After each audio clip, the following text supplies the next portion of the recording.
Are you a crappy partner, crappy wife, crappy husband, crappy mate? This podcast is for you. Give yourself the gift of self-awareness. Learn new skills. Take the time to assess your partnership, marriage, relationship, etc. So how are we going to do this? Start by taking the Crappy Mate quiz. The quiz can be found on our website, www.crappymate.com, on Pinterest, Crappy Mate, Instagram and Facebook, Crappy Mate Podcast. We will dedicate episodes to discussing the quiz topics. In further episodes, we will be exploring common problems, the speed bumps that occur in relationships. Also, we will introduce time-tested skills and helpful hints to enhance your relationship, and we invite you, our listeners, to contribute your thoughts, questions, or concerns regarding relationships. Welcome to the Crappy Mate Podcast. I'm Dr. Richard Vance Barnes, MD. I'm a board-certified general psychiatrist with 25 plus years in psychiatry. I have treated patients in a variety of settings, both inpatient units, outpatient units, partial hospitalization units, as well as detoxification programs and rehabilitation programs. And I've had a private practice for many, many years. And I'm Barbara Quaid, a marriage and family therapist. I also have over 25 years experience working with families, individuals, and couples. And my life as a therapist has been both humbling and joyful. Before we get started, I'd just like to talk about our disclaimer.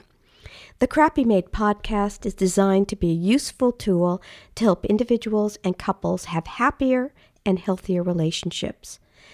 This podcast is not a substitute for individual or couples therapy, and as always, relationships need to be safe.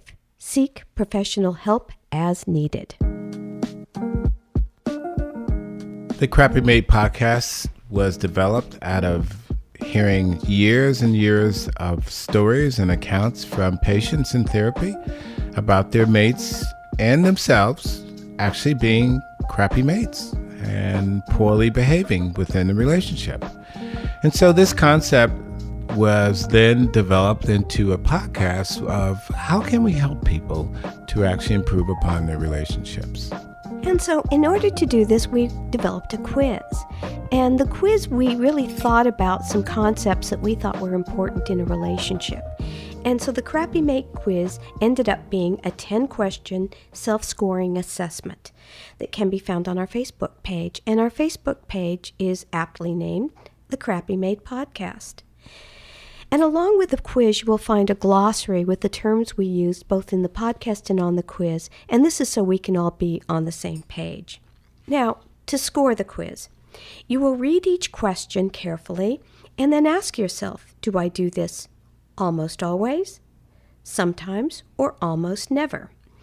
And when we thought about this, the scoring is like this. Almost always is worth 3 points. Sometimes 2 points. And almost never 1 point. So once you have your total points, you add them up. And a score of 10 to 17 clearly indicates that one needs improvement. A score of 17 to 24, one has a degree of awareness, but improvement can still be beneficial.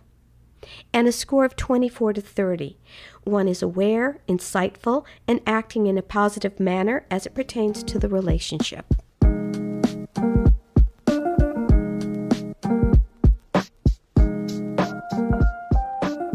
Welcome to the Crappy Mate podcast today. And today's episode, we will be talking about how do you find that mate and how do you find that partner and what is it that you need to do to find the mate.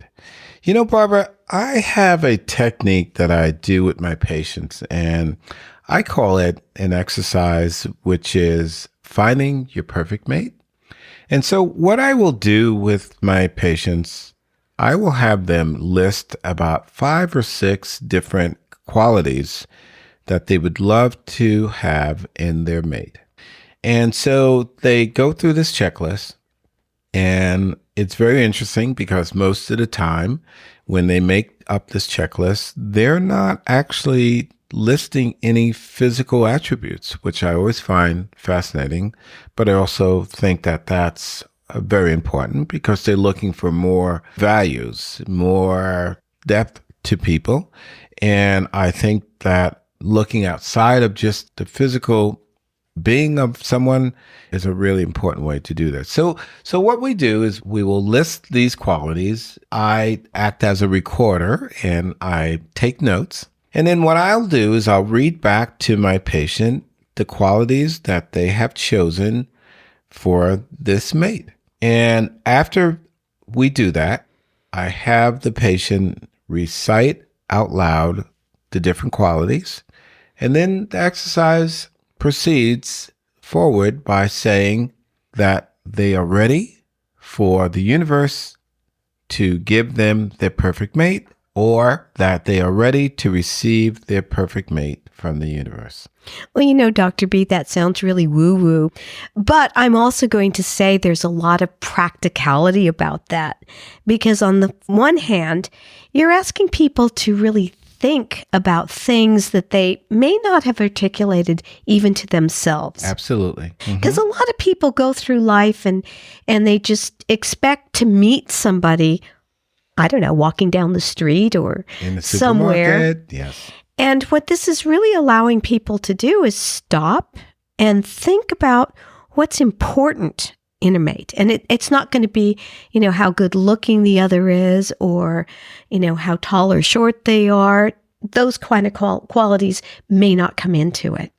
No, and those are fleeting in nature anyway. I think that we all know that our looks fade over time, but the substance of who we are is really, our internal environment and what we are. And I was always of the opinion that real beauty is beauty that comes from inside, right? And it has to do with the quality of human being that you're working with. And so it's very fascinating to me when I do this exercise with my patients. Invariably, within 6 months to a year, and I'm not certain how this happens, within 6 months to a year, they come back and we review the qualities that they have listed because they have found this person. I like that. What's really interesting to me is that they are probably thinking about it much more than just that session in your office. So they'll take away that list, and that list will be in the back of their mind. And as they're meeting people, whether they meet them organically or online or however, they've got this list that's really important to them. And that's very personal, I think. What's important to me may not be important to the next person. And I think that's why it's always fascinating to me when I sit down and to see what qualities that people would want to actually have in a mate. But, there's that other part to this, and that is they have to have these qualities within themselves as well. And so they're looking, because these are of value to them, so they're looking for their mate to have these qualities as well as they possess them to begin with. For example, if I were to say, well, I really want somebody who's really honest, I really have to be thinking, well, am I honest? I'm not going to be a dishonest person and ask for an honest person. So they really have to look within, which I think is very valuable in your finding your mate. Exercise, yes. It is very valuable. And I think what it actually does as well is it synthesizes in one's mind, what are the things I really need for myself to be? How do I need to be myself? But also, how do I find that person who has these qualities as well? I think like some religious churches or synagogues have premarital therapy, or you have to come and talk to counselor, a pastor or somebody. And, we don't do that so much anymore. But I think that whole thing was really about looking at values and seeing how compatible you are with the person, your potential mate. So since we don't have that, this is a really good way to do it on your own. I think that's wonderful to think about it in that terms, that this premarital counseling really, in essence, was to see if you were quite compatible and if your values matched up. I didn't anticipate that it would actually be that way. I can share with our listeners that I had participated in some premarital counseling for my second marriage, which didn't last very long. But however, the counselor who was a minister, he did bring about some thought in terms of how we would communicate and whether or not we would resolve our conflicts in a healthy way. So there were some really solid ideas that came out of that premarital counseling. But I don't think that in general we sit down enough to think about what we want for ourselves. We really don't.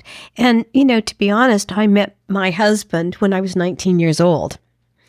Now, I didn't marry him at age 19, but still, I don't think I was thinking in these terms at all. I had some ideas that, I wanted somebody that was stable and would be a hard worker. I had some ideas, but they weren't articulated. And I didn't really look at my partner and say, I wonder if he has this quality.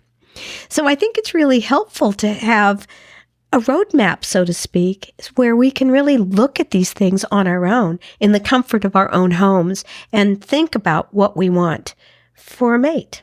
Mm-hmm.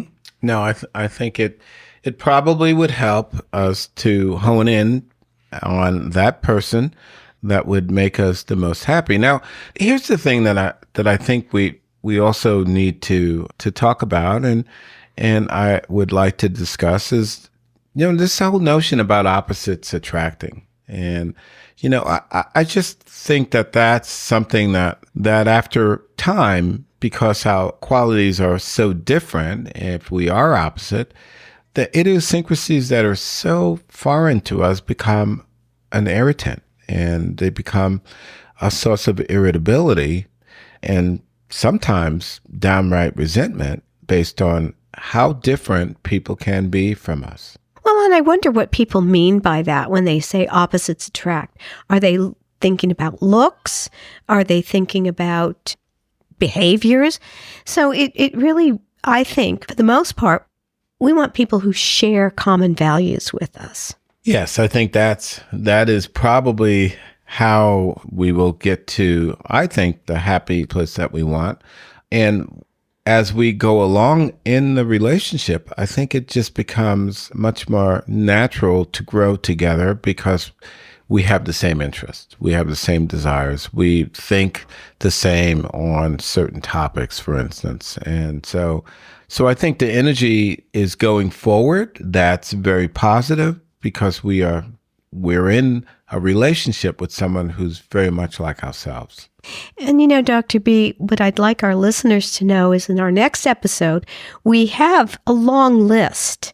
Now, of course, it's not definitive. You're going to have your own personal things that you look for. But we'd like to go through that list in our next episode so that you can just see some of the thought that we've put into it on what you might be looking for in a potential mate.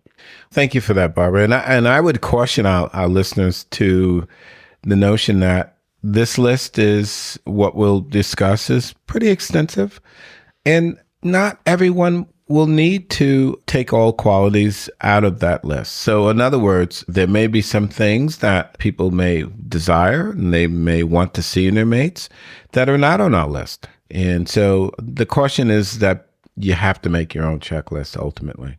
Ultimately, you do. And this is just a blueprint, so to speak. Yes. Well, I look forward to discussing that with our listeners. And thank you again, listeners, for tuning in to the Crappy Mate podcast. In closing the podcast today, I just want to remind our listeners of our disclaimer. The Crappy Mate podcast is designed to be a useful tool to help individuals and couples have happier and healthier relationships. This podcast is not a substitute for individual or couples therapy. And as always, relationships need to be safe. Seek professional help as needed. Thank you for listening to the Crappy Mate podcast. We invite you to submit comments, questions, and/or concerns about today's podcast, or give us feedback on relationship topics you'd like to hear covered. We encourage you to try our helpful hints. Give these a go, try them on for size. Remember, you can follow us on our Facebook and Instagram pages under the Crappy Mate Podcast. Our website is www.crappymate.com. And please be sure to subscribe. Thank you for listening.